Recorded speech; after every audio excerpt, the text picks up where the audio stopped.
엄마는 지금으로는 너무 어린 나이였을 때 저를 낳고 키우셨고 3년 후에 남동생까지 낳으셨습니다. 우리 네 식구는 씁쓸하지만 남들처럼 화목한 날들을 보내지 못했어요. 어렸을 적부터 아빠는 술에 의존하여 집안을 항상 공포 분위기를 조성하셨고 저희 가족들은 항상 아빠에게 위협받고 살아야만 했습니다. 엄마는 아빠에 대해 감정이 안 좋아 남자 잘못 만난 본인 신세 타령을 하시며 아빠를 미워했지만 술 안 마셨을 때의 아빠는 절대로 나쁜 분은 아니셨어요. 비록 경제적으로는 능력이 좋으신 분은 아니었지만 정이 많으셔서 사람들을 좋아하시고 자식들을 많이 아껴주신 사랑 많으신 자상한 분이셨습니다. 우리 딸 너희들은 아빠의 보물이야. 아빠가 너희를 얼마나 사랑하고 있는지 잘 알지. 내 새끼들 봐서라도 아빠가 얼른 정신을 차려야 하는데 미안하다. 아빠가 짊어진 삶의 무게가 왜 이렇게 힘든지 모르겠다라고 말씀하시며 아빠의 내면 고뇌를 나누었습니다. 뭐가 그렇게 괴로우신지 어릴 적 제가 본 아빠의 모습은 많은 날들이 술에 젖어 있었고 저의 남매는 원래 아빠 모습을 잘 알았던지라 그런 아빠의 모습이 참 마음 아팠습니다. 그리고 어느 날 충격적인 광경을 목격하고서야 왜 아빠가 그리도 괴로워했는지 알 것 같았습니다. 바로 엄마와 삼촌의 충격적인 관계 때문이었어요. 아빠는 형제가 많으셨습니다. 아빠는 5남매 중 장남이 있었고 비록 큰 고모 한 분 계셨고 아빠들 밑으로 삼촌들과 고모들이 계셨습니다. 비록 가정에서는 화목하지 못할 지연정 저는 양가 부모님들에게는 기대하고 고대했던 첫 손주로서 부모님들과 친척들에게 사랑을 듬뿍 받고 자랐습니다. 후에 태어난 제 동생도 장손으로서 큰 사랑받고 자랐고요. 하지만 그런 저희들을 예뻐하면서도 유독 거리를 두시는 분도 계시더군요. 바로 아버지의 동생인 둘째 삼촌이라고 부르기 싫은 둘째 삼촌. 그 짐승만도 못한 사람이었습니다. 엄마는 삼촌이 왔다면 얼굴에 유독 화색이 돌았습니다. 얘들아, 삼촌 왔다. 오늘 우리 집에서 편히 쉬시고 가야 하니까 너희는 오늘 거실에서 자고 삼촌은 방에서 주무시게 알겠지라며 엄마는 저희에게 일러두었습니다. 둘째 삼촌은 운수업을 했던 터라 가끔 저희 집에 들러서 하룻밤을 자고 가는 일들이 좀 있었는데 원래 저희는 단칸방에서 살다가 제가 첫 전학교 1학년 됐을 때 방 2칸짜리 빌라로 이사 갔거든요. 둘째 삼촌이 저희 집에 들을 때마다 그중 제 방을 삼촌에게 내어드리고 남동생과 거실에서 잤습니다. 저는 삼촌이 저희 집에 올 때마다 맛있는 간식을 사가지고 와서 어색한 가운데에서도 저희랑 놀아주는 게 좋았고 그걸로 인해 멀기만 느껴졌던 둘째 삼촌에게 조금씩 정이 쌓여갔네요.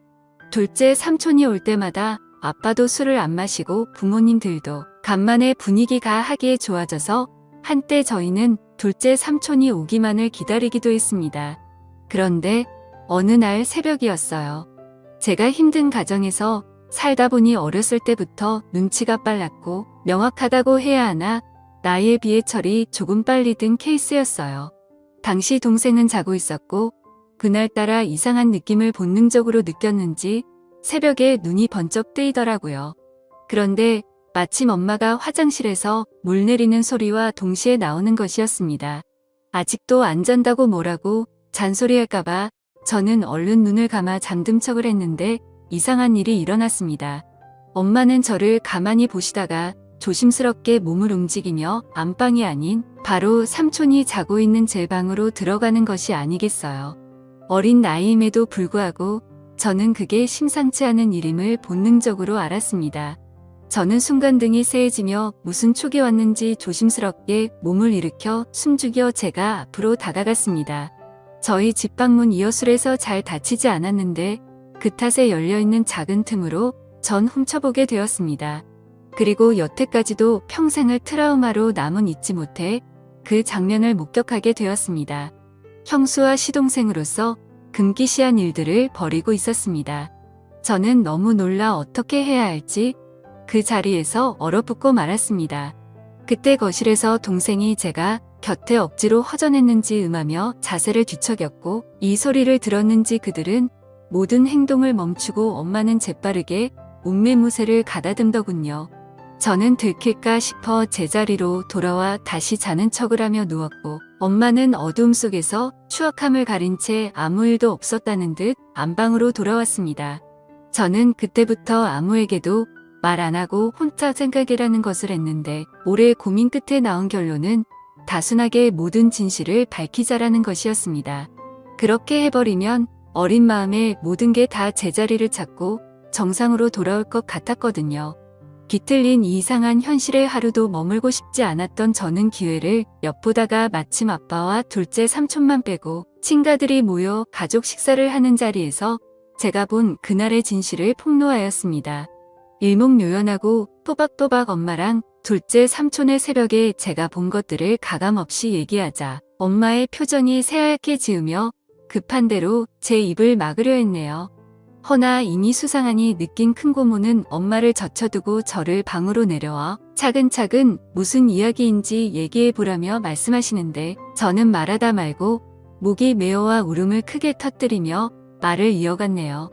덕택이 집안은 발칵 뒤집혔고 둘째 삼촌은 소환돼서 친척들에게 어쩜 그런 짓을 벌일 수 있냐는 비난의 의사를 맞았습니다. 이 소식을 뒤늦게 들은 아빠는 충격을 금치 못하고 둘째 삼촌과 주먹이 욱하며 한바탕 난리를 벌였고 저의 가정은 얄궂게도 제 소망과는 다르게 파탄을 맞고 말았네요. 바로 엄마가 그 일을 계기로 제 유치원생 남동생을 데리고 둘째 삼촌과 행방을 감췄던 겁니다. 훗날 드라마나 영화에서 보는 남녀의 야반 도주를 보며 우리 엄마도 동생 데리고 둘째 삼촌과 저런 도피를 했을까 생각했네요. 가뜩이나 술을 필요로 했던 아빠는 아이 술독에 파묻혀 살게 되었고 엄마와 삼촌을 반드시 찾아내어 복수하겠다며 증오심을 닦고 다녔습니다. 아빠는 늘 술을 취한 채 정신적인 고통을 이기지 못하고 자고 있던 저를 이불에 쌓아 주수석에 태우고 어디에도 있는지 모르는 그들을 찾으러 나섰고 그럴 때마다 저는 두려움에 떨어야만 했습니다. 지금 생각해보면 아빠는 저의 폭로가 원망스러운지도 모르겠어요. 눈 감고 귀 닫고 모른 척 했으면 어쨌든 불행한 가정이나 어이울 수 있었을 텐데 그걸 폭로함으로써 파국에 치닫게 돼버렸으니 다 제 잘못이라는 생각이 들었습니다. 이럴 줄 알아서는 얘기하지 말걸 그냥 아빠를 속이고 모두를 속일 걸 진실을 알리는 것만이 꼭 올바른 게 아니라고 생각을 했네요.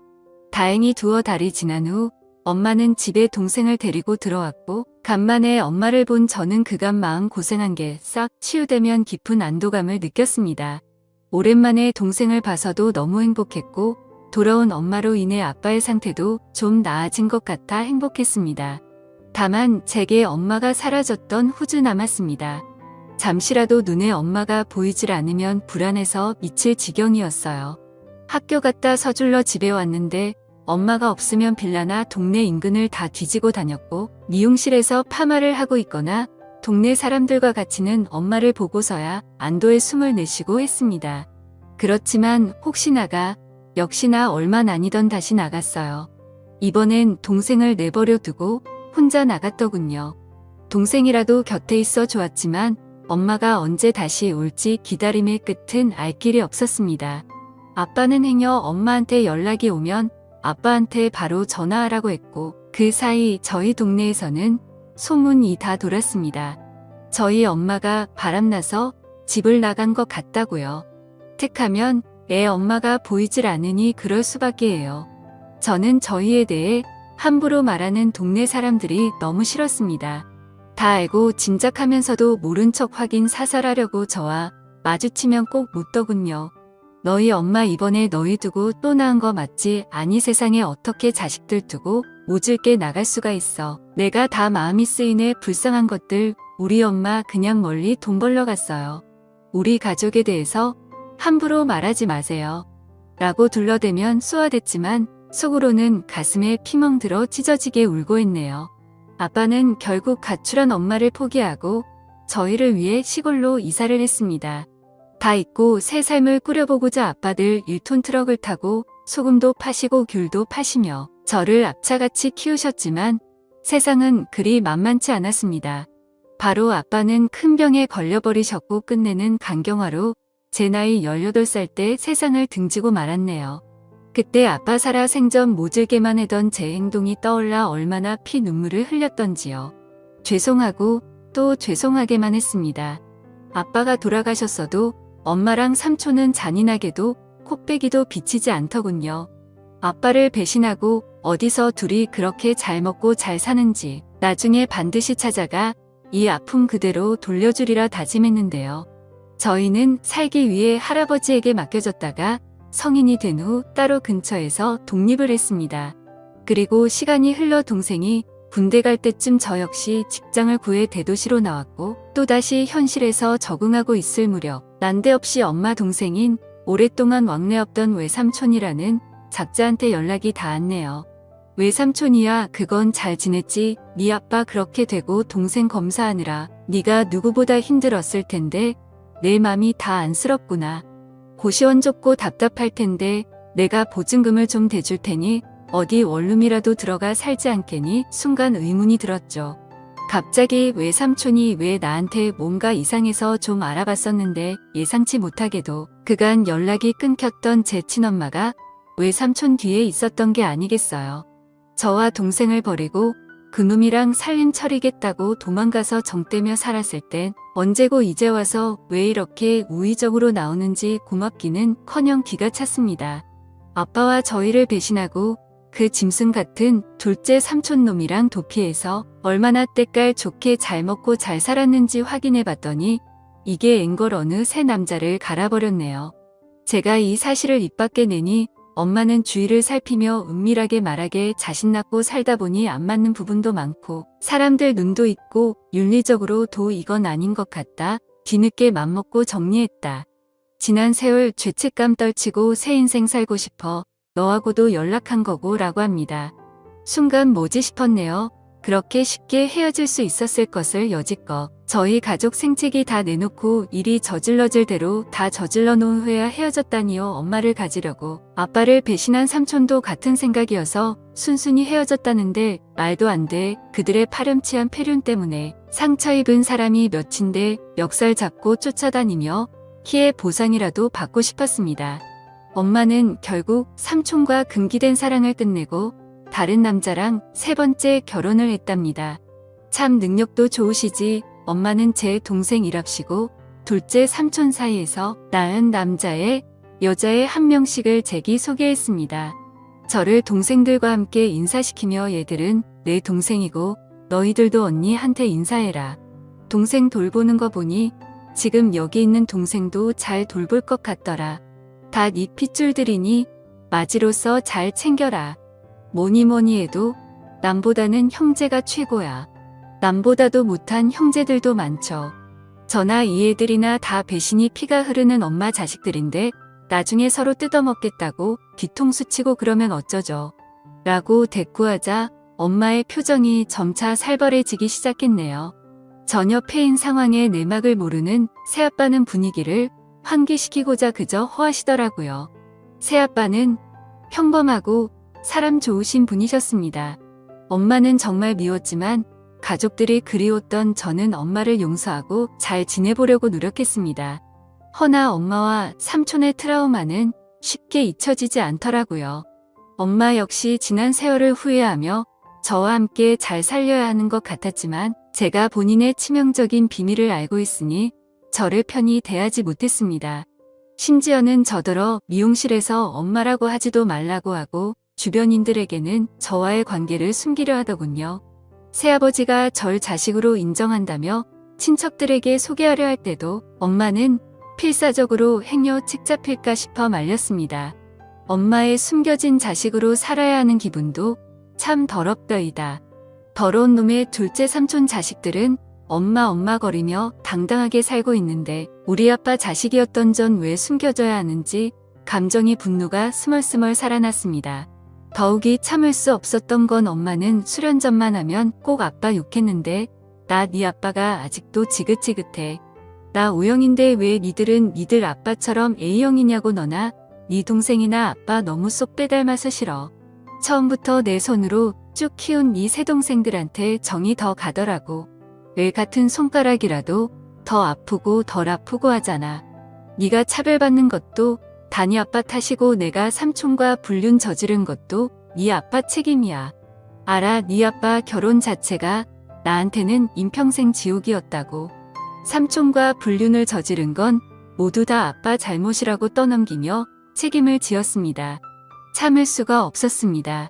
저는 결국 엄마를 용서하지 못하고 자리에서 일어나 엄마에게 마지막 인사를 했네요. 이제 도저히 못 들어주겠다. 엄마한테는 최악의 남편이었을지 모르겠지만 나한테는 우리한테는 최고 좋은 아빠였어. 이제 더 이상 엄마 못 볼 것 같아. 우리도 그만하자. 엄마와의 지긋지긋한 인연이야말로 끝내기로 맘먹고 절연을 선언 후 다신 엄마를 보지도 찾지도 않았습니다. 엄마도 마찬가지였고요. 엄마와 저는 지독한 악연이었습니다. 전 여전히 세상에 혼자 지내고 있네요. 남자가 두렵고 제 몸에 엄마의 더러운 피가 흐르는 것 같아 저는 결혼을 못할 것 같아요. 엄마 때문에 제 자신도 상대방도 믿지 못해요. 아무튼 영원히 그럴 겁니다.